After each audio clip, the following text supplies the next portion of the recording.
Donc voilà, Buenos Aires, Santiago, La Paz en Bolivie, Lima au Pérou, Quito en Équateur, Bogota et Carthagène en Colombie. Là. 8 mois de voyage et 10 562 km à parcourir en vélo, c'est le projet fou de Pauline et Clément. Tous deux travaillaient dans le marketing et après un an de préparation, ils n'ont pas hésité à quitter leurs emplois pour réaliser leurs rêves.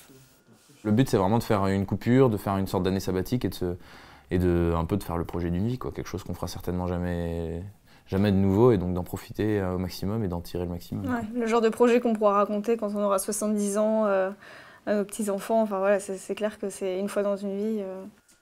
In Bike We Trust, ce sera la devise de ce couple de baroudeurs pour ces prochains mois. Et pour se faire connaître, ils ont même créé un site internet, une occasion de suivre leur périple.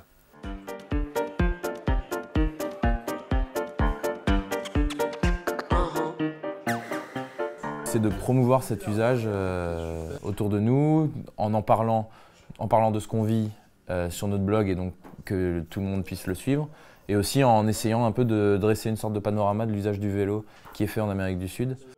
Une initiative saluée par plusieurs entreprises qui sponsorisent une partie de leur matériel. On a cette petite balise Spot donc qui va rassurer nos parents pendant les 8 mois. Donc en fait c'est un GPS satellite où on a juste à appuyer sur un bouton et ça permet d'envoyer nos coordonnées latitude-longitude à une chaîne de mail qui alimentera aussi sur notre site internet. Donc voilà, même si on est paumé au milieu du désert, nos proches sauront où est-ce qu'on se trouve.